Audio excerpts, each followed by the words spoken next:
Everybody, my name is Marcus, and in this video I will show you a simple way how you can block a website in Google Chrome. So let's start. So right now I'm using this extension called block site, and as you can see I got everything this blocked, like Facebook, and also I have another blog which is for adult websites, and this is really helpful because you're gonna, like, I will show you how it's called. It's called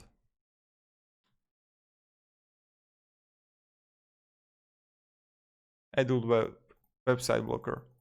So this is something that I recommend having on too. So these two, adult website blocker and also have a block site, so you can like be consecrated. So right now when I want to go on Gmail, I can do it, right? When I want to go on a news,